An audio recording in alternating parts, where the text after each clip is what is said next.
Hello and welcome to session. Today I'll be talking about the India's transport system. Right? पहले हम बात कर रहे हैं इकोनॉमिक ज्योग्राफी में एग्रीकल्चर की, उसके अलावा हम बात कर चुके हैं इंडस्ट्री की, रिसोर्सेज की। तो आपको थोड़ा सा आइडिया लग गया होगा इंडिया के एग्रीकल्चर के बारे में, यहाँ पे जो मिनरल रिसोर्स अवेलेबल है उनके बारे में और यहाँ के इंडस्ट्री के बारे में। राइट? उसको जितना रिपीट करेंगे, रिवाइज करेंगे, उतनी आपकी अंडरस्टैंडिंग अच्छी होगी और उतना ही वो रिटेन रहेगा। Now I'll be talking about the various modes of transport in India we are using. Like we have roads, we have railways, we have airways and waterways. ऐसे नाम सुने आप लोगों ने, सभी रोड है, रेल है, ये नाम सुने हैं। तो वन बाय वन इनके बारे में बात करेंगे और इसकी इंपॉर्टेंस क्या है कि हम दोनों की इंपॉर्टेंस देखते रहेंगे। जो भी चीजें हम बात करेंगे साथ में एग्जाम के पर्सपेक्टिव से कैसे क्वेश्चन आ सकते हैं, वो फैक्ट्स हम साथ में डिस्कस जरूर करेंगे। Right, let's get started. तो चलिए, अगर हम बात करें मीन्स ऑफ ट्रांसपोर्ट, तो हमारे पास कौन कौन से हैं? We have those which move on land, जमीन पर चलने वाले, पानी पर चलने वाले, और एयर, हवा में। तो अगर लैंड की बात करें, यहाँ पे दो है हमारे पास, एक रोड और एक रेल। यही तरीके होते हैं हमारे। रोड से आप जा सकते हैं और रेलवे से जा सकते हैं, ट्रेन से जा सकते हैं। तो दोनों की अपनी इंपॉर्टेंस है। उसके अलावा अगर पानी की बात करें, देन वहां पे दो है। एक वो इनलैंड जो अंदर है, हमारे अंदर क्या है, हम रिवर्स को यूज करते हैं एज वाटरवेज। रिवर्स को यूज किया जाता है ट्रांसपोर्ट के लिए। बड़ी बड़ी जो बोट्स हैं, स्टीमर्स है, वो चलाए जाते हैं। उसके अलावा जो सी वेज हैं, जो रास्ते हैं आपके, समुद्री रास्ते हैं, वहां पे अब क्या आपके पास पोर्ट्स हैं, तो आपको पोर्ट्स के बारे में पता होना चाहिए। तो वाटरवेज आपको पता होनी चाहिए, एग्जाम में क्वेश्चन आ जाते हैं। तो कौन कौन से हैं जो इंटरनेशनल या नेशनल वाटरवेज आप कहेंगे, नेशनल वाटरवेज कौन कौन से हैं। फिर आपके पास जो पोर्ट्स हैं इंपॉर्टेंट या मेजर पोर्ट्स जो हैं, वो कौन कौन से हैं, है ना। तो ऐसे क्वेश्चन आ जाते हैं कि कोची में है, मैंगलोर में है, कहाँ कहाँ पे है। एयर एयरपोर्ट की बात करेंगे यहाँ पे। तो उसके अलावा कोई गवर्नमेंट की स्कीम है, तो एग्जाम के पॉइंट ऑफ व्यू से वो भी हम डिस्कस कर लेंगे। राइट, चलिए। सो सबसे पहले आता है रोड ट्रांसपोर्ट इन इंडिया। कैसा है? सबसे पहले सिंपल सी आपको पता ही होगा कि जो रोड नेटवर्क है या रोड ट्रांसपोर्ट है, वो सबसे पॉपुलर मोड है इंडिया में। कहीं भी जाना है अपने, कैसे जाते हैं? बाय एयर जाते हैं, बाय रोड। रोड है और उसमें भी कौन सा है जो आप रोड यूज करते हैं, ना कि ट्रेन, है ना। तो कार से जाते हैं, साइकिल से जाते हैं, वो सब रोड पे है। ट्रेन से भी ज्यादा रोड प्रेफर किया जाता है। कितना है? अगर हम वर्ल्ड की बात करें उसके हिसाब से हमारा कितना है, 58,97,671 किलोमीटर लंबा है। ये 2017 तक का डाटा है। और कितना लोड कैरी करता है, जितने पैसेंजर है उसमें से 85 पैसेंजर रोड से ही चलते हैं, यानी कि बाकी जो है वो आपके अलग अलग है, चाहे वाटरवेज है, एयरवेज है या रेलवेज है। और जितना भी सामान जो है, गुड्स की डिलीवरी की जाती है, उसमें 70% जो है वो इसी से की जाती है, यानी कि ट्रक्स की कह लीजिए, है ना।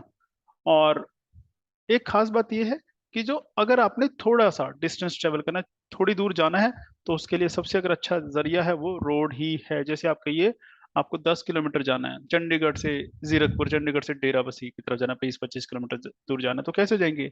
ऑब्वियस है, बाय रोड, ना कि ट्रेन, और ना बाय प्लेन, ना बाय शिप। तो कुछ भी नहीं है, दिस इज द बेस्ट। तो शॉर्ट डिस्टेंस के लिए सबसे अच्छा ये बातें हैं जो एग्जाम में पूछ ली जाती हैं ऐसी। राइट, अगर क्लासिफिकेशन करें तो रोड कई तरह के हैं, क्लासिफाई करना पड़ेगा कैसे।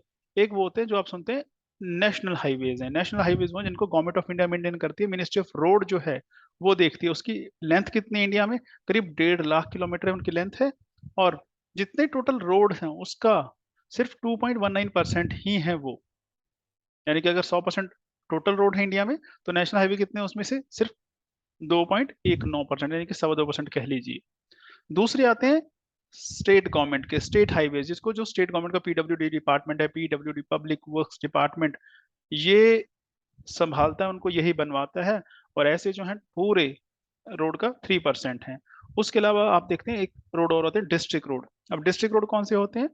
जिनको पीडब्ल्यूडी देखता है, बट वो जो डिस्ट्रिक्ट हेडक्वार्टर होगा उसको उस स्टेट की कैपिटल से कनेक्ट करेंगे, ये ध्यान रखिएगा। जैसे पटियाला, पटियाला डिस्ट्रिक्ट है, पटियाला का जो शहर होगा, पटियाला जो उसका हेडक्वार्टर है, उसको वो पंजाब की कैपिटल से जोड़ते हैं, वो रोड होगा आपका डिस्ट्रिक्ट रोड या जो, और स्टेट हाईवे।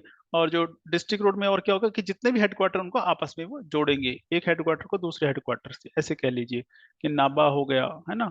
पटियाला हो गया, इन सबको कहाँ से जोड़ेंगे, आपस में जोड़ेंगे ये। रूरल रोड, रूरल जो गांव में होते हैं, ਜਿਹੜੇ ਪਿੰਡਾਂ होंगे ने अपने रोड, जो पंचायत देखभाल करवाती है। और ये क्या एक स्कीम थी गवर्नमेंट की, प्रधानमंत्री ग्रामीण सड़क योजना, कि गांव में सड़क बनवानी थी, विलेजेस में सड़क बनवानी थी, उसके लिए गवर्नमेंट की स्कीम थी। और सबसे ज्यादा यही है जो रूरल रोड है, क्योंकि इंडिया गांव में तो बसता है, तो इसलिए जो रोड होंगे वो भी ऐसे ही होंगे जो गांव में होंगे। तो 72.97 यानी कि रफली 73% जो रोड है वो रूरल हैं जी, ऐसे कह सकते हैं। अर्बन रोड जो शहरों में होते हैं, जिनका जो देखभाल है वो कौन करती है, म्यूनिसिपैलिटीज या म्यूनिसिपल कॉर्पोरेशन वो करती है। उसके अलावा कुछ स्पेशल प्रोजेक्ट होते हैं, जैसे बॉर्डर रोड ऑर्गेनाइजेशन है, स्टील अथॉरिटी, कुछ ये रोड बनवाती हैं अपने, तो ये सबसे कम ऐसे कह सकते हैं, ये भी हैं, राइट। तो ये इंपॉर्टेंट, अगर देखें तो इंपॉर्टेंस के हिसाब से आप कह लीजिए नेशनल हाईवे है, स्टेट हाईवे, डिस्ट्रिक्ट और रूरल रोड्स हैं, ऐसे कह सकते हैं। अब एक नया कॉन्सेप्ट आ गया वैसे, अगर आपने सुना एक्सप्रेस वे हाईवे का, है ना। तो एक्सप्रेसवे क्या होते हैं, ये स्पेशल कुछ रोड बना दिए जाते हैं कि आपको ए से बी, ये दो शहर हैं, जैसे चंडीगढ़ से दिल्ली जाना है, बीच में क्या है, छोटे छोटे शहर हैं, पहले हमको उनके बीच में से जाना पड़ता था, अब एक आपको डेडिकेटेड रोड बना दिया गया है स्पेशल, कि आपको कहीं नहीं रुकना है, ना आपको भीड़ में रुकना पड़ेगा, ना कोई रेलवे जो क्रॉसिंग है उसके लिए रुकना पड़ेगा, कहीं नहीं रुकना है, आपको सीधा नॉन स्टॉप जाना है।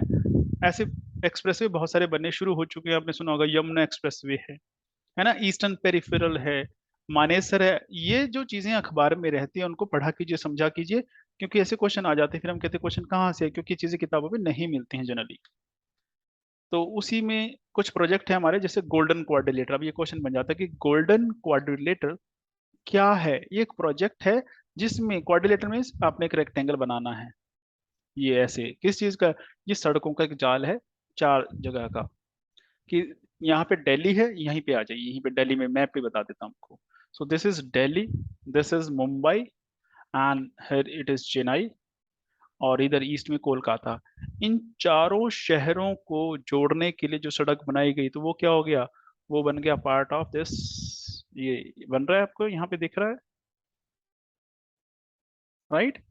तो ये क्या है, ये है गोल्डन क्वाड्रिलेटरल। सो इसमें कितनी रोड बनानी थी, 5846, 4 से 6 लेन की होनी चाहिए, जो हाई डेंसिटी ट्रैफिक कॉरिडोर होगी, यानी कि जहां पे जो ट्रैफिक है बहुत ज्यादा हो सकता है। किसके लिए, to connect India 4 big metros. Metro पहले कहा करते हैं, अब इनको बोलते हैं मेगा सिटी। मेगा सिटी का मतलब होता है वो सिटी जहां की पॉपुलेशन 1 करोड़ या उससे ज्यादा हो। कौन कौन सी, दिल्ली, मुंबई, चेन्नई, कोलकाता, इन 4 शहरों को जोड़ने के लिए बनाया गया था, राइट। इससे होगा क्या, ऑब्वियस सिंपल एक ही है हमारा, एक ही मकसद होता है कि टाइम जो है आपका, ट्रैवलिंग टाइम वो रिड्यूस हो जाए। जब ट्रैवलिंग टाइम रिड्यूस होगा तो उसके बहुत सारे बेनिफिट हो जाते हैं। आपका टाइम सेव हो रहा है, तो means you are saving something which is very precious.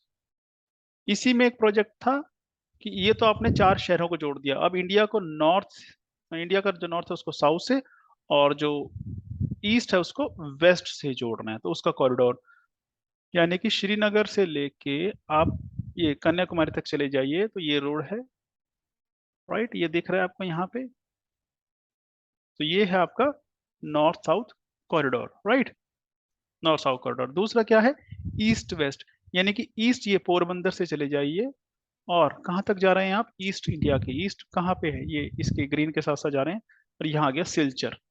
तो ये क्वेश्चन बन गया कि जो ईस्ट वेस्ट है कहाँ से कहाँ तक है, सिलचर से लेके, सिलचर कहाँ पे है, असम में, और ये है पोरबंदर जो है गुजरात में, इन दोनों को जोड़ता है।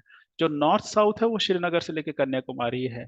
फिर एक क्वेश्चन आया था एक बार, ये दोनों एक दूसरे को कहाँ पे कट करते हैं, कहाँ पे क्रॉस करते हैं, तो ये पॉइंट है, अगर यहाँ देखें ध्यान से, दिस इज द पॉइंट जहाँ पे इधर से ये जा रहा है और इधर से ये आ रहा है, तो दिस इज झांसी। तो झांसी पे दोनों एक दूसरे को क्रॉस करते हैं। ये क्या बना दिया हमने, ये क्वेश्चन बना दिया, जैसे नोट कर लीजिएगा, राइट। तो यहाँ पे पढ़ भी लेते हैं कि नॉर्थ साउथ एम से connecting Srinagar in the Jammu, ठीक है, कहाँ तक, विद कन्याकुमारी इन तमिलनाडु। और कितना है इसका डिस्टेंस जो है, रफली 4076 किलोमीटर, जो इसकी लेंथ है रोड की। दूसरा ईस्ट वेस्ट कॉरिडोर है, ये किस चीज के लिए, to connect the Silchar in Assam with the port town of Porbandar in Gujarat, यही हमने कहा, पोरबंदर से लेकर सिलचर। इसकी लेंथ कितनी है, 3640 किलोमीटर, राइट। तो ये क्वेश्चन है जो आपको या कह लीजिए फैक्ट है जो आपको ध्यान पड़ेंगे, आपको याद करने होंगे, ये है ना। और अभी जो प्रोजेक्ट चल रहा है वो है गवर्नमेंट का Bharatmala project. What is this Bharatmala project? Mala, garland किसकी? सड़कों की, ताकि जो कनेक्टिविटी है वो अच्छी हो सके। So this is just an umbrella scheme. तो इसमें प्रपोजल क्या है? प्रपोजल इज जो डेवलपमेंट करनी, जो स्टेट की रोड है इनकी डेवलपमेंट, और जो कोस्टल या बॉर्डर एरियाज हैं उनकी, ताकि जो पोर्ट्स हैं, नॉन मेजर पोर्ट्स, उनके साथ में उनकी कनेक्टिविटी अच्छी हो सके। उससे क्या होगा, जब आप ट्रक्स, बसेस, कार उनके लिए अच्छा लाइक मोड देंगे, रास्ते अच्छे होंगे, तो वो फ्लोरिश करेगा, आपका बिजनेस अच्छा चलेगा, आपका जो एरिया वो अच्छा रहेगा, प्रॉस्पेरिटी आएगी। सिंपल सा है। And backward areas religious tourist place connectivity program, वो भी इसमें कि जो रिलीजियस प्लेसेस हैं, टूरिस्ट प्लेसेस हैं, बैकवर्ड एरियाज हैं, उनको कनेक्ट कर देना है। जैसे वो चार धाम यात्रा करनी है, अब उनको कनेक्ट करिए, रोड अच्छे होंगे तो लोग जाएंगे तो टूरिज्म प्रमोट होगा। तो अल्टीमेटली बनाना हमने क्या है, हमने बनाने रोड, पर बेनिफिट कहाँ पे हम देख रहे हैं? बेनिफिट हम देख रहे हैं कि जो हमारी इकोनॉमी है वो बूस्ट हो, हमारी जो एम्प्लॉयमेंट है वो बूस्ट हो, ये हम देख रहे हैं। ठीक है। सेतु भारतम परियोजना, इसमें क्या था, सेतु बना रहे थे। सेतु मीन्स ब्रिज। तो ब्रिज बनाने कौन से, वो नहीं होता जैसे शहर आ गया उसके ऊपर आपने फ्लाईओवर बना दिया, रेलवे क्रॉसिंग आ गई तो रेलवे क्रॉसिंग में क्या किया, यहाँ भी फ्लाईओवर बना दिया ताकि आपको रुकना ना पड़े। पहले होता था रेलवे क्रॉसिंग आई, फाटक आया और हम रुक गए, कब तक? जब तक ट्रेन नहीं आ जाएगी, फिर हम वेट करेंगे ट्रेन जाएगी तब हम जाते। तो हर फाटक पे रफली कभी 10 मिनट, 15, कभी कभी आधा घंटा लग जाता था। अब ये क्या है, आपका टाइम वेस्ट हो रहा है, वो यूज नहीं हो रहा है। तो अब गवर्नमेंट ने क्या किया, सेतु भारतम, पुल बना दीजिए। अब देखिए, आप चंडीगढ़ से दिल्ली जाइए तो पहले शहरों से होके जाना पड़ता था आपको, जैसे पानीपत, रफली पानीपत में 40 मिनट लग जाते थे। अब ऐसा है क्या? नहीं, 5 मिनट में पानीपत क्रॉस हो जाता है, क्योंकि ऊपर क्या आपने एक ब्रिज बना दिया, फ्लाईओवर बना दिए गए हैं, तो वो इसी का पार्ट है। उसके अलावा इसमें जो डिस्ट्रिक्ट हेडक्वार्टर है उनकी कनेक्टिविटी की बात की गई है ना। और जो नए हाईवे है उनके साथ कनेक्ट किया जा सके। और टारगेट क्या है कि इस साल ये पूरा हो जाए, ये हमारा टारगेट है। तो भारतमाला के बारे में थोड़ी सी आपको नॉलेज होनी चाहिए, आइडिया होना चाहिए। ये क्या है, कुछ इंटरनेशनल प्रोजेक्ट हैं हमारे। तो इसकी, ये न्यूज में था इसलिए मुझे लगता है कि हमें बात करनी चाहिए, हमें पता नहीं चाहिए। India Myanmar Thailand trilateral highway. तो इंडिया से लेके बर्मा, म्यांमार कहते हैं इसको, वहां से लेके थाईलैंड, राइट। तो यहाँ क्या, तीन कंट्रीज का एक हाईवे बना रहे हैं। तो यहाँ से क्वेश्चन क्या बनता है, कहाँ से कहाँ तक है? दिस इज मोरे तामू, ये इंडिया में है, यहाँ से चले जाइए। वहां से जा रहा है ये मांडले, मांडले है म्यांमार में, क्योंकि इंडिया म्यांमार है, और फिर है थाईलैंड। तो यहाँ से चले जाइए नेपिता और बागो होते हुए, दिस मेवादी मायसोत, ये कहाँ पे? थाईलैंड में। सो ये एरिया जो है, इस पॉइंट का नाम आपको पता होना चाहिए, इंडिया में कहाँ से स्टार्ट हो रहा है और थाईलैंड में कहाँ तक ये जा रहा है, राइट।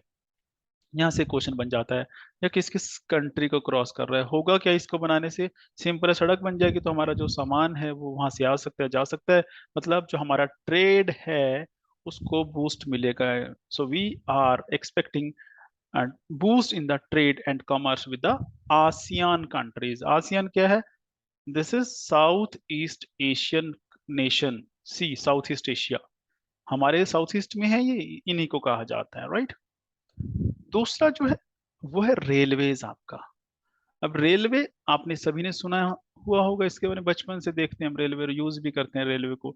एग्जाम के पॉइंट ऑफ व्यू से क्या इंपॉर्टेंट है, देखिए, अगर रेलवे की बात करें, जो यहाँ का network, it is fourth largest network, right. कहाँ पे? वर्ल्ड में। और एशिया में this is second largest, right. और सबसे बड़ी बात क्या है, ये सिंगल मैनेजमेंट में है, सिंगल मैनेजमेंट के तहत है। और एक और कह सकते हैं यहाँ पे, जो इंडिया का रेलवे है, जो वर्ल्ड के लार्जेस्ट रेल नेटवर्क है उनमें से एक है ये। और इसकी जो रूट लेंथ रफली कितनी है?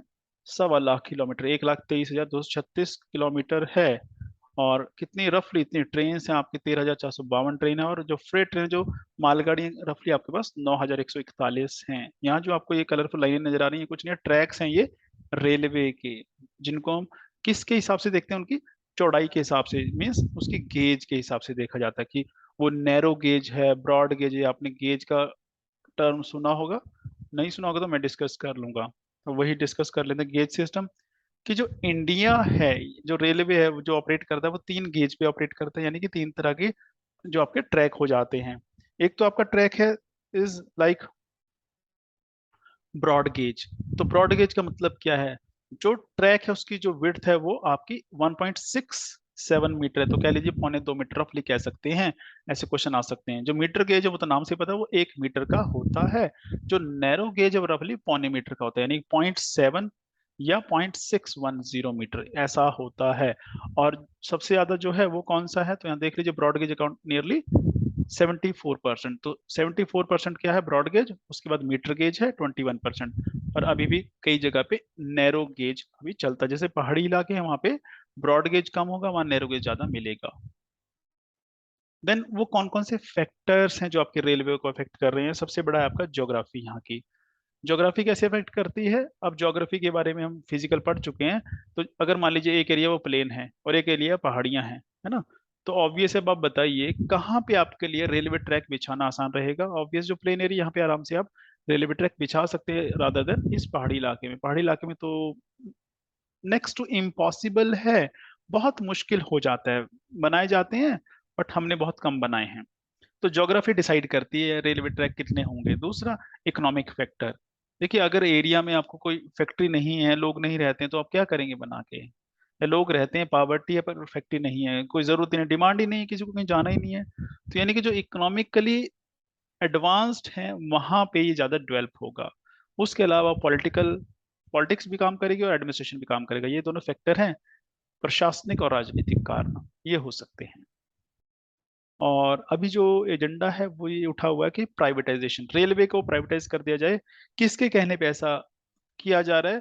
तो ये क्वेश्चन बन जाता है कि कौन सी कमेटी ने कहा था प्राइवेटाइजेशन के लिए? It is Vivek Debroy committee, 2014 में बनाई गई थी। किस लिए? वो इसलिए बनाई गई ताकि वो सजेस्ट कर सके जो रेलवे के पास रिसोर्सेज हैं उसको कैसे यूटिलाइज किया जाए, कैसे रिस्ट्रक्चर किया जाए, ताकि क्या हो सकता है कि जो बेनिफिट हो सके सभी के लिए। जैसे आपका प्राइवेटाइजेशन किया जा सके और उससे हम बेनिफिट उठा सकें। और गवर्नमेंट ने क्या किया? 1 जुलाई 2020 को अनाउंस कर दिया रफली कि 151 ट्रेन उनको क्या किया जाएगा? प्राइवेट सेक्टर को दिया जाएगा, राइट? वो ज्यादा कुछ नहीं, 5% ही है, जो भी है ज्यादा कुछ नहीं है। और पहली जो प्राइवेट ट्रेन है वो कौन सी? तेजस है, ये याद रख लीजिए, ये आपने सुना भी होगा न्यूज़पेपर में। और लखनऊ से दिल्ली के लिए वो चलती है। ये क्या है? दिस इज समथिंग जो आपको पता होना चाहिए कि रेलवे जोन कितने हैं। जैसे होता है ना, सेक्टर में बांट देते हैं, डिस्ट्रिक्ट में बांट देते हैं, ऐसे रेलवे वालों ने क्या किया? पूरे इंडिया को जोन में बांटा हुआ है। और हर जोन का एक इंचार्ज होता है जो अपने जोन को संभालता है। तो यहाँ से ये बन जाता है क्वेश्चन। तो यहाँ पे गिनती लिखी भी हुई है कि नंबर 1 कौन सा है, नंबर 2 कहाँ पे है, नंबर 3 क्या है। ये जोन है और एक नाम है north zone, north east zone, north east frontier, eastern zone, south east. तो ऐसे देख लीजिए, यहाँ से क्वेश्चन क्या बनता है? क्वेश्चन ये बनता है कि उसका हेडक्वार्टर कहाँ पे, जो सेंट्रल जोन है वो कहाँ से ऑपरेट होता है? मुंबई से, ईस्ट का कोलकाता से, नॉर्थ का दिल्ली से, नॉर्थ ईस्ट का गोरखपुर से, नॉर्थ ईस्ट फ्रंटियर का गुवाहाटी से, मालीगांव गुवाहाटी से, और साउथ का चेन्नई से, साउथ सेंट्रल का सिकंदराबाद से। तो ये आपको देखना पड़ेगा, एक बार पढ़ेंगे, थोड़ा सा ध्यान रख लीजिए। अभी इतना मत रटिए, है ना, समझ लीजिए बस। और एक दो बार पढ़ेंगे, 4 बार पढ़ेंगे तो आपको रिटेन होना शुरू हो जाएगा, रट्टे मत मारिएगा ज्यादा। चलिए, उसके अलावा साउथ ईस्ट कोलकाता से है, वेस्ट का मुंबई से है, ईस्ट कोस्ट जो है वो भुवनेश्वर है, ईस्ट सेंट्रल हाजीपुर से, नॉर्थ सेंट्रल इलाहाबाद से, नॉर्थ वेस्ट जयपुर से है, साउथ वेस्ट बेंगलोर हुबली से, और वेस्ट सेंट्रल जबलपुर से है। और जो this is south east central, ये आपका बिलासपुर से है, राइट? एक है कोंकण रेलवे, यानी कि जो वो 17 वाला यहाँ पे दिख रहा है आपको, this is Konkan railway, right? This is Konkan railway. Then comes कि ये अभी आपने सुना होगा डेडिकेटेड फ्रेट कॉरिडोर्स, ये सुना होगा आपने। ये क्या है? फ्रेट कॉरिडोर्स, कि जैसे हमने एक्सप्रेस वे बनाए तो उसी तरह से गवर्नमेंट ने सोचा ट्रैक भी ऐसे बनाए जाए रेलवे के, जहां से जो सामान है जल्दी डिलीवरी उसकी की जा सके।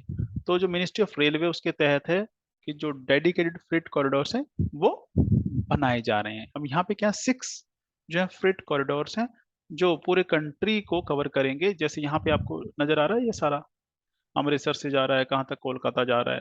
फिर ये कोलकाता से कहाँ जा रहा है? मुंबई जा रहा है। मुंबई से ये कहाँ जा रहा है? दिल्ली जा रहा है।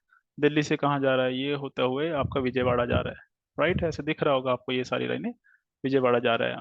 और वो ये जो था कोलकाता से इधर फिर खड़गपुर से आ रहा है, कहाँ तक विजयवाड़ा, तो चेन्नई जा रहा है, चेन्नई से ये वास्को भी जा रहा है। तो ये सारी चीजें क्या है, जो इंडस्ट्री है उसको पुश देने के लिए हैं।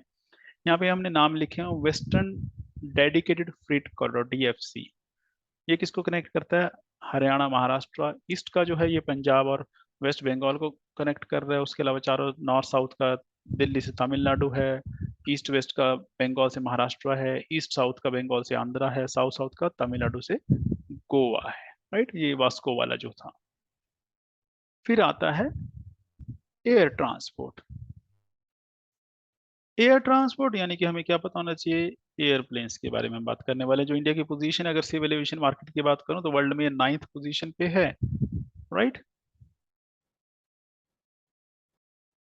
और इसकी सिग्निफिकेंस क्या है, क्योंकि जो इंडिया का साइज है वो बहुत बड़ा है, तो आप इसको इग्नोर नहीं कर सकते। मान लीजिए आपने रोज दिल्ली से आपको चेन्नई जाना है, तो रोज ट्रेन से जाना पॉसिबल नहीं है। अगर प्लेन है तो आप रोज आ जा सकते हैं। We are not talking about in terms of the like the charges, the rates की कॉस्टली है कि नहीं है, हम वो बात नहीं कर रहे हैं। हम बात कर रहे हैं कि अवेलेबल है, पॉसिबल है कि नहीं है।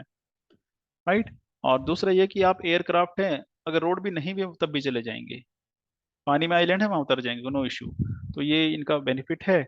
उसके अलावा जो इंटरनेशनल ट्रैवल है, ट्रांसपोर्ट है, तो उसमें भी एयरप्लेन एक बहुत बड़ा रोल प्ले करते हैं। आपको दूसरे कंट्री जाना है, दूसरे कंट्री सामान भेजना है, तो वहां पे भी अगेन जो एयरप्लेन है या एविएशन, उसका इंपॉर्टेंस आ जाती है। उसके अलावा एम्प्लॉयमेंट, रफली 70 लाख लोग जो इसमें डायरेक्टली इनडायरेक्टली एम्प्लॉयड हैं।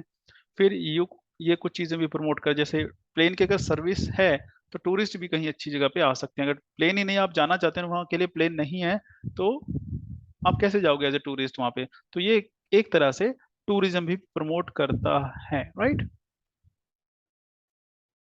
और जो इंडिया के इंटरनेशनल एयरपोर्ट्स हैं उनके आपको पता होना चाहिए, यहाँ पे दिए हुए कौन कौन से हैं, तो देख लीजिए। श्रीनगर में है, दिस अमृतसर में है, दिल्ली में है, जयपुर में है, चौधरी चरण सिंह उत्तर प्रदेश में है, लाल बहादुर शास्त्री उत्तर प्रदेश में है, बिहार में दिस इज जयप्रकाश नारायण का है, लोकप्रिय गोपीनाथ बारदोई, दिस इज असम है, इम्फाल है, ठीक है, नेताजी सुभाष चंद्र बोस कोलकाता वाला है, गुजरात में सरदार वल्लभ भाई पटेल अम्बेडकर का महाराष्ट्र में, और महाराष्ट्र में छत्रपति शिवाजी का गोवा में है, कर्नाटका में मैंगलोर है। राइट, यहाँ पे you can see this Mangalore.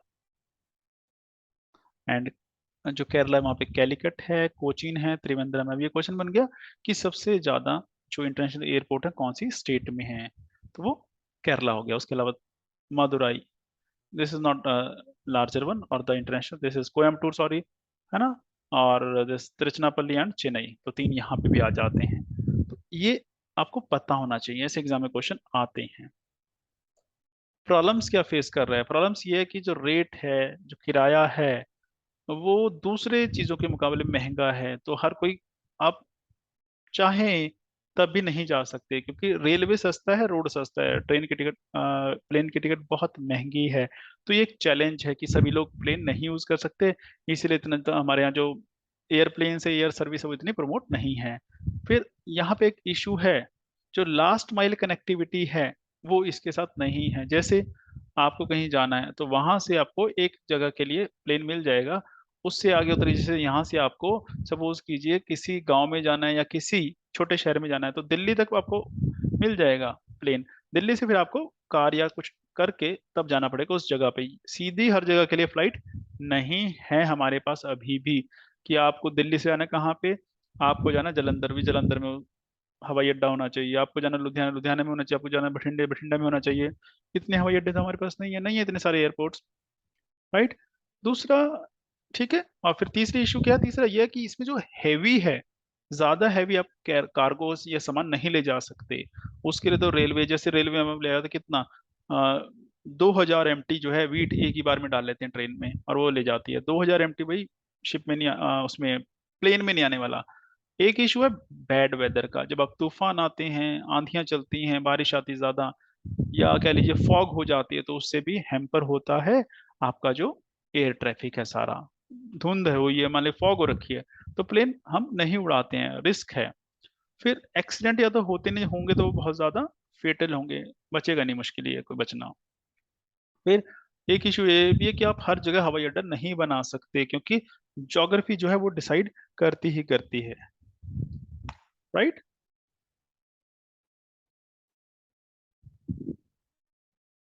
Okay.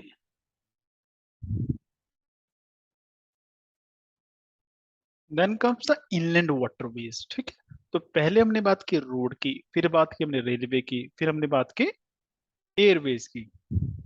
Now comes the waterways. अब वाटर जो है दो तरह का है, एक तो जो इंटरनल, इंटरनल कौन सा है, जो नदियां हैं, मीन्स जो हमारी रिवर्स हैं हम उसको भी यूज करते हैं, उसमें बोट चला सकते हैं, और बोट में हम क्या ले जा सकते हैं, गुड्स, सामान ढो सकते हैं ना, ट्रांसपोर्ट की तरह यूज कर सकते हैं, और किया जा रहा है। तो यहाँ पे कुछ डेटा है, जैसे जो इंडिया में नेविगेबल रिवर है, नेविगेबल मीन्स जिसमें आप कश्तियां और शिप छोटे छोटे चला सकते हैं, उसकी जो लेंथ है इंडिया में टोटल सारी नदी की मिला के रफली 14,500 किलोमीटर, जिसमें से 5,200 किलोमीटर नदियां हैं और 4,000 किलोमीटर जो वो कैनल है, जो नहरें हैं, वो है, जिसको आप कर सकते हैं एज ए मैकेनाइज जो क्राफ्ट है वो यूज कर सकते हैं। राइट। और उसमें से जो 3,700 किलोमीटर है वो आपका ट्रांसपोर्ट के लिए अवेलेबल है, पर अभी जो यूज हो रहा है रफली 2,000 किलोमीटर यूज हो रहा है, तो पोटेंशियल आपके पास बहुत ज्यादा है, और उतना आप यूटिलाइज नहीं कर पा रहे हैं। तो वाटरवेज की बात करें इंडिया के कौन से, वो भी नेशनल, जैसे हम बात करें नेशनल हाईवे, उसी तरह से नेशनल इंपॉर्टेंस के हमारे पास वाटरवेज भी हैं। ये क्वेश्चन आ सकता है, आपको ये पता होने चाहिए। जैसे 2016 में कानून बना था इसका, कि जो टोटल हाईवेज हैं आपके पास, अभी 13 हाईवे ऑपरेशनल हैं। मेजर कौन कौन से हैं, जैसे highway one, not highway, I am so sorry, waterway one. तो जो वाटरवे वन है कहाँ पे है, दिस, ये आपको नजर आ रहा है यहाँ से, इलाहाबाद से लेके दिस, कौन सा, ये हल्दिया, 1,620 किलोमीटर की लेंथ है, यूपी बिहार झारखंड वेस्ट बंगाल से होते हुए जाता है। तो ये जो रिवर है गंगा, उसका जो पार्ट है इलाहाबाद से हल्दिया वाला, वो हमने नेशनल वाटरवेज डिक्लेयर किया हुआ है। जो सेकंड है वो है ब्रह्मपुत्र नदी में। तो क्वेश्चन कैसे आ सकता है कि नेशनल वाटरवेज वन कौन सी रिवर में, गंगा में है, टू ब्रह्मपुत्र में है, लेंथ कितनी है, पहले की है 1,620, जो दूसरा है उसकी है 891। कौन कौन सी स्टेट से क्रॉस करते हैं, अब जो टू है वो सादिया से लेकर धुबरी तक है। तो ये ब्रह्मपुत्र असम से जाती है, तो वही एरिया है, तो असम, वेस्ट बंगाल है, अरुणाचल प्रदेश और मेघालय, ये सारा इसमें कवर होता है। राइट। उसके बाद अगर यहाँ पे आपको तीन दिख रहा है तो ये नीचे दिख रहा होगा, ये क्या है, जो तीन है वो हमने, एक नहर है वेस्ट कोस्ट कैनल, एक कैनल इसको बनाया, वो कितनी उसकी लेंथ है, 205 किलोमीटर। कहाँ से कहाँ तक, कोल्लम से कोट्टापुरम, कहाँ पे है, सिर्फ केरला में। सो कोट्टापुरम और कोल्लम, ये इन दोनों को कनेक्ट करती हुई क्या है, एक कैनल है, उद्योग मंडल कैनल, जिसमें ये बनाया हुआ है। राइट, जो वेस्ट कोस्ट पे है। जो नंबर 4 है ये आपका, आप देख लीजिए, गोदावरी कृष्णा नदी है और कुछ नहरें हैं। तो काकीनाडा से लेके पौंडीचेरी तक है, तो काकीनाडा, दिस इज काकीनाडा, यहां से लेके चले जाइए बकिंगम कैनल से होते हुए पुडुचेरी। तो ये क्या हो गया आपका, और इसमें जैसे ये दिस गोदावरी नदी है, कृष्णा नदी है, और ये जो कैनल्स हैं, एलुरु कैनल है, उसमें काकीनाडा कैनल है और बकिंगम कैनल, ये तीन कैनल, ये सारा इसी में। तो ये क्या, this is national waterways number 4। इसकी लेंथ कितनी, 1,078 किलोमीटर है। और कौन कौन सी स्टेट में है ये, आंध्र प्रदेश में है, तमिलनाडु में, और जो पौंडीचेरी है, यूनाइटेड क्या कहते हैं आप इसको कहेंगे, यूनियन टेरिटरी, सॉरी, वो है इसमें। जो नंबर 5 है, तो नंबर 5 आप देख लीजिए कहाँ पे, ये आपको दिख रहा होगा, दिस नंबर 5, ब्राह्मणी नदी है, डेल्टा है और नहरें हैं कुछ, गोयनखाली से तलचर का जो एरिया है, तो दिस इज तलचर, ये वाला। राइट। तो ये एरिया है, और ये जो सारा ब्लू आपको दिख रहा है, this is entire, right, national waterways 5। तो उड़ीसा और वेस्ट बंगाल का इसमें एरिया कवर किया हुआ है, आगे इसको हल्दिया से कनेक्ट कर दिया गया वैसे। राइट। और जो नेशनल वाटरवे 6 है वो है कहाँ पे, बराक नदी में है। तो लखीपुर से भांगा 121 किलोमीटर के, असम मिजोरम मणिपुर त्रिपुरा, ये स्टेट ये कवर करता है। तो ये क्या हो गए आपके, वाटरवेज हो गए। तो इसकी इंपॉर्टेंस आप समझ सकते हैं कि जैसे नदियां हैं तो वहां पे इसको यूज किया जा सकता है। राइट। और किस पर्पज के लिए, कि आप अपना जो कार्गो है वो इसके थ्रू ले जा सकते हैं। बेनिफिट क्या है, जो वाटरवेज होते हैं, जो शिप्स हैं, बोट्स हैं, वो सबसे सस्ती होती हैं। आपका जो है पैसा बचने वाला है। तो ये आप इसको ऐसे समझ सकते हैं, है ना। तो उसका उसका मतलब क्या है, हमें प्रमोट करना चाहिए। दूसरा रीजन क्या है प्रमोट करने का, पोल्यूशन बहुत कम करती हैं ये किश्तियां। कितना पोल्यूशन करती हैं, जितना धुआं उनसे निकलता है इससे रिलेटिवली कम है। और आपको कुछ नई सड़क नहीं बनानी है, रिवर है जो कि नेचुरल है। अगर नेचुरल रिवर है तो आपका क्या होगा, बढ़िया रहेगा, राइट। चलिए, उसके बाद आता है पोर्ट्स, जो आपके ये समुद्री पोर्ट्स हैं, बंदरगाह जिनको कहते हैं। कितने हैं, 13 पोर्ट्स हैं हमारे यहाँ, मेजर पोर्ट्स हैं। और जो छोटे हैं वो करीब करीब 200 हैं, ये हमें पढ़ने की जरूरत नहीं है। पर जो 13 मेजर पोर्ट है, इनके नाम आपको पता होने चाहिए, कहाँ पे हैं ये आपको इनकी लोकेशन पता होनी चाहिए। और जो फॉरेन ट्रेड है हमारा, जब हम दूसरे कंट्री को सामान भेजते हैं तो 95% सामान इन पोर्ट से ही जाता है। अगर सिर्फ पैसे के हिसाब से बात करें, वैल्यू, तो 70% जो ट्रेड है, उस जो टोटल वैल्यू है उसकी ट्रेड की, 70% वो यहीं से जाती है, राइट। और जो कार्गो है, जो बल्क है, उस पे क्या यूज होता है या क्या आता है वहां पे, 44% तो आयरन ओर ही यहाँ पे हैंडल किया जाता है, कोल और फर्टिलाइजर, ये 44% ये तीनों चीजें आती हैं। उसके अलावा 33% जो पेट्रोल ऑयल लुब्रिकेंट्स हैं, और बाकी जो कंटेनर आते हैं रफली 23% हैं। अब ये जो मैप है, इसमें आपको जितनी भी स्टेट्स हैं कोस्ट पे हैं, जो समुद्र के किनारे पे, वो सारी स्टेट्स नजर आ रही हैं ना। देख सकते हैं आप यहाँ पे कि गुजरात है, महाराष्ट्र है, दिस इज तमिलनाडु है, this is Goa, and this is Kerala, this is sorry Kerala, this is Karnataka, this is Tamil Nadu, this is Andhra Pradesh, this is Orissa and this is West Bengal. करीब 9 स्टेट्स होंगी। अब हर स्टेट में पोर्ट है ऑलमोस्ट। तो कांडला है गुजरात में, देख लीजिए, this is Gulf of Kutch यहाँ पे है। दिस मुंबई पोर्ट है कहाँ पे, महाराष्ट्र में। और उसी के पास एक और पोर्ट है that is Jawaharlal Nehru port. Then this is Marmagao port, ये कहाँ पे, गोवा में है। Then there is a new Mangalore port, ये कहाँ पे है, दिस इज इन कर्नाटका है। देन कोची पोर्ट है, दिस इज केरला है। ट्यूटिकोरिन है कहाँ पे है जी, तमिलनाडु में है। चेन्नई पोर्ट तमिलनाडु में है। एनोर पोर्ट तमिलनाडु में है। Visakhapatnam, this is in Andhra Pradesh. Paradip, this is in Orissa and Kolkata. और कहाँ पे है Kolkata, this is in West Bengal. उसके अलावा यहाँ पे भी अंडमान निकोबार। तो ये आपको पता होने चाहिए, राइट। तो ये फैक्ट हैं जो आपके लिए एग्जाम के लिए इंपॉर्टेंट, और एग्जाम में यहाँ से क्वेश्चन आते हैं। यहाँ पे एक प्रोजेक्ट हमने चलाया हुआ, सागर माला। जैसे भारत माला था, हम भारत में शहरों को जोड़ रहे थे, यहाँ पे पोर्ट्स को जोड़ रहे हैं। तो उस प्रोजेक्ट का नाम है, किसकी माला, सागर को जोड़ते हुए एक माला है। सो ये क्या पोर्ट लेड डेवलपमेंट प्रोजेक्ट है, किसका, मिनिस्ट्री ऑफ शिपिंग का है ना, शिपिंग मिनिस्ट्री का है। यहाँ पे करना क्या है, 10 कोस्टल इकोनॉमिक रीजन, उनको डेवलप करना है इंडिया की पूरी कोस्ट लाइन के साथ साथ। जैसे वहाँ का रेलवे, लैंड है, इनलैंड वाटरवेज है, उन सभी को डेवलप करेंगे ताकि जो कार्गो आता है उसकी स्मूथ इवैक्यूएशन हो सके। ऐसे होता है ना, जाम लग जाता है कि बंदरगाह पे, पोर्ट्स पे सामान आया और वो निकल नहीं पाता, भीड़ इतनी हो जाती है। तो वो सारा डेवलप करने की कोशिश की जा रही है। तो यहाँ पे जो पोर्ट्स हैं उससे रिलेटेड इंफ्रास्ट्रक्चर होगा, इंडस्ट्रियल पार्क होंगे, इंडस्ट्री होगी, वो डेवलप की जाएगी। शिप रिपेयर का काम होगा, शिप बिल्डिंग का काम होगा, लॉजिस्टिक होगा, वेयर हाउस होगा, इंडस्ट्री होगी। वो सारा किया जा रहा ताकि जो कंजेशन है उसको रिड्यूस किया जा सके, पोर्ट्स पे बहुत भीड़ हो रही है उसको कम किया जा सके, right. So this was something जो हमें डिस्कस करना था in this lecture. See you in the next lecture, तब तक एंजॉय कीजिए। Thank you so much, bye bye, take care.